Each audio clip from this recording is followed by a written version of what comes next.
I've been taking photos on my iPhone for years, and some of them end up on Instagram, but most of them are just going to sit in my camera roll in between screenshots of stuff that I genuinely tried to remember. But your iPhone is capable of taking so much better looking photos. Photos that could genuinely pass as professional and taken on a proper dedicated camera. But Apple doesn't make it obvious that you can do this. They bury extra settings in hidden menus, and they somehow make Pro Raw sound like it should be some sort of protein bar. And look, I get it. Most people just want to open up their camera app, quickly snap the photo of their family and move on. They're not trying to be professionals. But with literally 5 minutes of setup, you can dramatically change and improve every photo that you take. Plus, throw in some color grading, which we're going to get onto later in the video, and you could take photos that genuinely pass as something when people say, wait, you took that on an iPhone? This video is sponsored by the like button. Click it below to find out more. Let me walk you through exactly how I've set up my iPhone 16 Pro. Now, before you click away from this video because you have an older phone or maybe even a newer phone, don't worry, if you have an iPhone 13 Pro onwards, then this video is going to be applicable and you can find most of these settings within your phone. And the first thing that we need to understand is that Apple prioritize convenience over quality when you take pictures with the default camera app. Apple assume you want smaller file sizes, automatic everything, and photos that brighten everything up and generally crush all the shadows. It's good enough straight out the camera. It's a 7 out of 10. But a 7 out of 10 isn't always what we want, especially when your iPhone is capable and the sensors in your iPhone are capable of doing so much more. The first thing we're going to do is start in the settings app. Not the camera app, the settings app. Because Apple bury all the settings for their native apps inside the settings app, not actually in the app that you're trying to customize. So once you're in settings, you're going to scroll down and you're going to go to camera. First up, we're going to talk about is photographic styles. These are like quick filters that you can change. Think of them a bit like the filters you get on Instagram. If you want to blanket change the look of every photo that you take from now on, you can swipe between these photographic styles. Some of them give gold undertones, some of them change the way skin tones are. This is an okay solution. I leave mine on standard and the real customization comes a bit later. But if you just want to change the look, then this is how you can do those. So the next setting I have is record video, which I leave at 4K 24 frames a second because that is the settings that I shoot my YouTube videos in. I tick enhance stabilization and I turn off HDR video. And I know HDR is meant to be better, but most of the time I just find it's not. It looks like a soap opera film filmed in someone's living room. Everything is so bright. And just trust me on this one. Have you ever been sat in bed at night and your partner's asleep or the lights are off and you pull your phone screen brightness all the way down to the minimum so you're not blinding yourself, and you scroll through Instagram, you get to a video and then BAM! You're blinded by light again.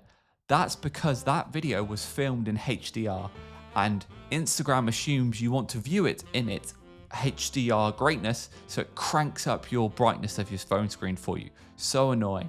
So in that respect, I film in standard dynamic range, so I turn HDR off. So the real game changer for better looking photos on your iPhone is actually within the format section, and it's within the Pro Raw and resolution control settings. Now, if you're only going to change one setting from this video, make it this one. Turn on Pro Raw and resolution control, and within the format settings, check JPEG lossless most compatible. This is going to give you 4 times the resolution photos of what you natively would do out of the camera app. And I know what you're thinking, Lewis, my phone already has no storage, and now you want me to take photos that are 4 times larger in file size? And yeah, fair point, because in this setting, each photo is 75 megabytes roughly, which is 25 times larger than your standard iPhone photo. But you clicked on a video about how to make iPhone photos look better, so don't blame me, blame yourself. But if you are concerned about space, you can then choose one of the XL variants, which are then going to give you a slightly less resolution and less file size for those photos if you're concerned about storage. The next crucial step within our camera app settings is preserve settings. So this is going to allow you to make sure that your camera app remembers the setting that you left it on.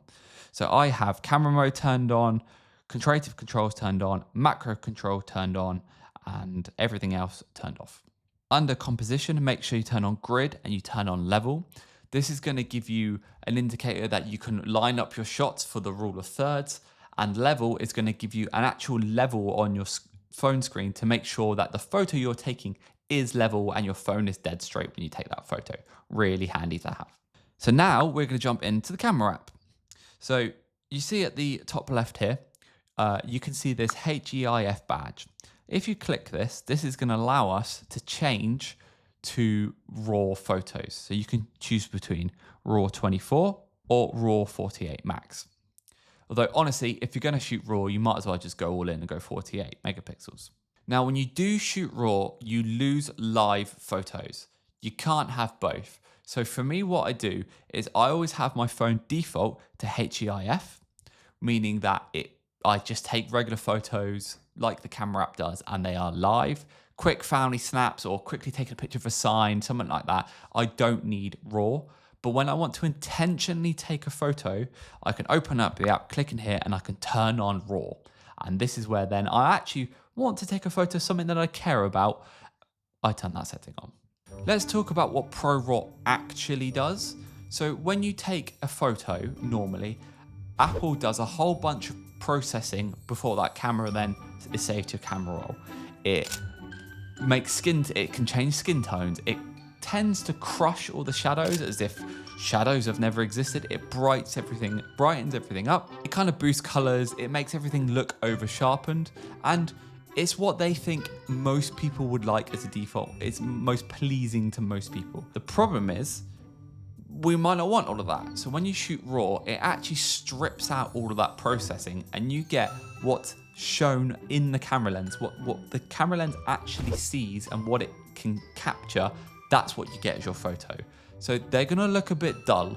They're not gonna have maybe as vibrant colors as that you would normally expect. But that's the point, because then we can move on to color grading and editing those later. But before we jump into that, there are two things that you might not know about the native camera app. If you're focusing on a subject, you can tap and hold and you can autofocus lock straight to that subject, so you can move around them and the focus stays on them. Or you can just tap to the right hand side of that yellow box that's appeared and you can drag down. And what that does is that lowers the exposure of the photo. Or you can brighten the exposure of the photo as well. Really handy quick controls from within the camera app. Now let's talk about editing your RAW photos. And before you run away, because editing sounds complicated, I've made it really simple. We're talking about one small adjustment that takes your photos from meh to genuinely quite impressive. I use Adobe Lightroom for this on my phone, but you could use VSCO or you could use Photomator, anything that allows you to import a color preset and then apply that to the photo. So let me show you my Lightroom workflow.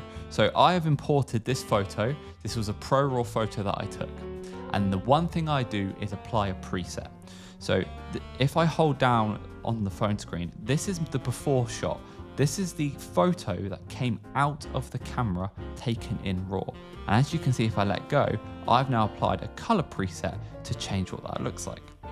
Now, if I wanted to change to a different preset, I have curated 10 presets of all the different changes I generally like to make to photos. And that could be different ones apply to different kind of shots, some sunny, some dark, some of scenery, some of portrait, different color corrections that I tend to like on different photos. So if I go into the presets and go into my ProRAW presets, I can switch between different colors and different color presets. So this one, for example, very much brightens all the blues and the greens, and I don't think looks very natural. Well, this one actually really brings out the blues and brings up the shadows, as you can see in the greenery. So I quite like this one, but I can go through and go, actually, I think I'm gonna say stick to, let's stick to number 7 or number 8. And once that's done, I hit done, and that photo now is done, and I can go in here and I can export it. That's it. That is my Lightroom workflow, and you can do this en masse for lots of photos you import, apply presets, and then export them again. Now, you can go crazy in Lightroom. If you go into edit, you can adjust all sorts of color and effects and details. If you go into the light, we can do exposure, we can do highlights, shadows, whites, blacks. There's saturation, temperatures, tints. You can go mad, but this is why I built presets, because I don't want to have to tinker these every time for every photo. I've built some standard templates, if you will, that I like to apply to the photos. And again, this isn't about trying to be a professional photographer. This is just trying to be a photo enthusiast, in which there's something I want to take a photo of and take a good photo.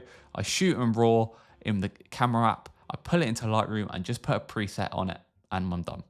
By the way, if you wanted to get my presets, they are available in the link below the subscribe button, and they are made specifically for iPhone, so you can find them within that link. Now, let's talk about downsides. To be brutally honest, ProRAW will drain your iPhone when you're using it all the time. Processing 48 megapixel photos takes a lot more processing power than it does of just taking a regular 12 megapixel process photo. So if you're out shooting all day, make sure you bring a power bank or three, or just accept that your phone might die by 2 p.m. iCloud storage will become your nemesis. That 5 gigabytes that Apple gives you for free, which by the way is so little in 2025, what's that about? But that will be your nemesis. You are going to have to upgrade to a higher iCloud storage tier if you plan on backing up all your photos. Maybe you're thinking this is all a bit too much and you don't want to have to change settings every time you want to take a photo. And I get it. So here is my minimalist workflow in everything that I do. If I'm planning on taking any photo, by default, it is a standard HEIF iPhone photo. It's only when I actually decide that I want to take a photo of something and make it look better later, do I switch to ProRAW. And then later on, I just batch edit them in Lightroom, either on mobile or on desktop.